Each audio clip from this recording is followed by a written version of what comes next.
വയനാട്ടിലെ പുഞ്ചിരിമട്ടം താമസയോഗ്യമല്ല എന്ന ഉരുൾപൊട്ടൽ മേഖല സന്ദർശിച്ച വിദഗ്ധ സംഘം.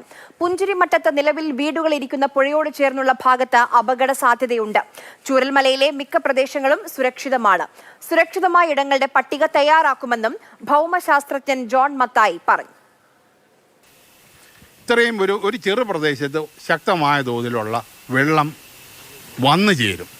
ആ ചേരുന്ന വെള്ളം താഴോട്ട് തള്ളുമ്പോൾ ഈ കല്ലും മണ്ണും മരവും വന്ന് കുറുക്കെ ഡാം പോലെ നിന്ന് കഴിഞ്ഞാൽ അതിനെ തട്ടി പോകാനായിട്ടൊരു ചെറിയൊരു ഗ്യാപ്പ് വേണം. പക്ഷേ ഗ്യാപ്പ് വന്നു കഴിഞ്ഞാൽ അതിശക്തമായിട്ടുള്ള ഈ പൊട്ടൻഷ്യൽ എനർജി അത് കൈനറ്റിക് എനർജി ആയിട്ട് ട്രാൻസ്ലേറ്റ് ചെയ്ത് അത് താഴോട്ട് പോരും. അങ്ങനെയാണ് ഇവിടെ സംഭവിച്ചിട്ടുള്ളത്. അതുപോലെ നേരത്തെ ഉള്ള ഉരുൾപൊട്ടലിൻ്റെ അവശിഷ്ടം മാത്രമല്ല, അതിന് മുന്നേ തന്നെ പുഴയുടെ അടിഭാഗത്ത് ശേഖരിച്ച് വെച്ചിരുന്ന വൻ കല്ലുകൾ ഉൾപ്പെടെ ഈ ഒരു ഉരുൾപൊട്ടലിൽ താഴോട്ട് വന്നിട്ടുണ്ട്. എം കമൽ വിവരങ്ങളുമായി വയനാട് നിന്ന് ചേരുന്നുണ്ട്. കമൽ, ഈ ഒരു ദുരന്തമുണ്ടായതിനു ശേഷം തിരിച്ച് അവിടെ അത് വാസയോഗ്യമാണോ എന്ന ചോദ്യം ആദ്യ ദിവസം മുതൽ തന്നെ ഉയരുന്നുണ്ട്. ആളുകൾ ആ ഭൂമിയിലേക്ക് തിരികെ പോകണോ, പോയാൽ അത് സുരക്ഷിതമായിരിക്കുമോ എന്ന ചോദ്യം ചോദിച്ചുകൊണ്ടിരിക്കുന്നുണ്ടായിരുന്നു. ഇപ്പോൾ ഈ വിദഗ്ധ സംഘം എത്തി അവിടെ സന്ദർശിച്ച് പഠിച്ച് പറയുന്ന കാര്യങ്ങൾ എന്തൊക്കെയാണ്? ചൂരൽമലയെ സംബന്ധിച്ചും മുണ്ടക്കയെ സംബന്ധിച്ചും പുഞ്ചിരിമട്ടത്തെ സംബന്ധിച്ചും.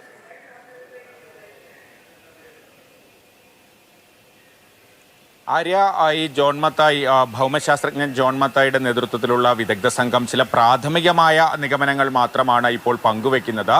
അതിൽ പ്രധാനമായും പറയുന്നത് ഈ പുഞ്ചിരിമട്ടത്തെ അപകടം നടന്ന ഭാഗത്ത് ഇപ്പോൾ ഈ ദുരന്തത്തിൽ ഉൾപ്പെടാത്ത ചില വീടുകളുണ്ട്. അവിടെ താമസയോഗ്യമാണോ എന്ന ചോദ്യത്തിന് ആണ് അദ്ദേഹം മറുപടിയായി പറഞ്ഞത്. പുഞ്ചിരിമട്ടത്തെ വീടുകളിൽ ഇനി വാസയോഗ്യമല്ല, അവിടെ തുടർന്ന് താമസിക്കുന്നത് അത്ര അപകടകരമാകാൻ സാധ്യതയുണ്ട് എന്ന കാര്യമാണ് അദ്ദേഹം പ്രധാനമായും പങ്കുവെച്ചത്. അതേസമയം ചൂരൽമലയിലെ മിക്ക ഭാഗങ്ങളും, ചില ഭാഗങ്ങൾ സേഫ് അല്ല, പക്ഷേ മിക്ക ഭാഗങ്ങളും സേഫാണ് എന്നാണ് സംഘത്തിൻ്റെ പ്രാഥമിക നിഗമനം. അവർ കൃത്യമായി സേഫായതും സുരക്ഷിതമായതും അപകടം പിടിച്ചതുമായ സ്ഥലങ്ങൾ കൃത്യമായി മാർക്ക് ചെയ്ത റിപ്പോർട്ട് സർക്കാരിന് സമർപ്പിക്കും എന്നാണ് ഈ വിദഗ്ധ സംഘം അറിയിച്ചിട്ടുള്ളത്.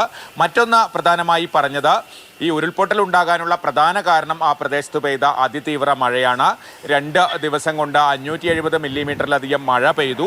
അതാണ് ഉരുൾപൊട്ടലിന് കാരണമായിട്ടുള്ളത്. പക്ഷേ ഈ ഉരുൾപൊട്ടൽ വനമേഖലയിലായതുകൊണ്ട് തന്നെ വലിയ മരങ്ങളൊക്കെ ആദ്യ ഉരുൾപൊട്ടലിൽ തന്നെ താഴേക്ക് ഒഴുകി വന്നു.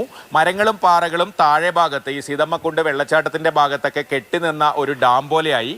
വീണ്ടും മുകളിൽ നിന്ന് വെള്ളം വന്നപ്പോൾ ഇവിടെ ഈ കെട്ടിനിന്ന ഭാഗം പൊട്ടി വീണ്ടും അതിശക്തിയിൽ താഴേക്ക് ഒഴുകി. ഇതൊക്കെയാണ് ഈ ദുരന്തത്തിന് ആക്കം കൂട്ടിയത്. 8 കിലോമീറ്ററോളം ഇതിൻ്റെ ആഘാതമുണ്ടാകാൻ കാരണം ഇതാണ് എന്നാണ് വിദഗ്ധ സംഘം പറയുന്നത്. എന്തായാലും 10 ദിവസത്തിനകം പ്രാഥമികമായ ഒരു റിപ്പോർട്ട് സർക്കാരിന് സമർപ്പിക്കും. ഈ പ്രദേശത്ത് ഇനി തുടർന്ന് നിർമ്മാണ പ്രവർത്തനങ്ങൾ നടത്തണോ വേണ്ടയോ എന്നൊക്കെയുള്ള കാര്യം സർക്കാർ നയപരമായി തീരുമാനിക്കേണ്ടതാണെന്നും വിദഗ്ധ സംഘം അഭിപ്രായപ്പെടുന്നു. ആര്യ, ശരി, ഇത് പ്രാഥമികമായ ഒരു പഠനം മാത്രമാണ്. പക്ഷെ എന്നാലും അവർ പറയുന്ന ഒരു മുന്നറിയിപ്പ്, അവർ പ്രധാനമായും പറയുന്ന ഒരു കാര്യം, അത് പുഞ്ചിരിമട്ടം താമസയോഗ്യമല്ല, ചൂരൽമലയുടെ കാര്യത്തിൽ സർക്കാരിന് തീരുമാനമെടുക്കാം എന്നുള്ളതാണ്.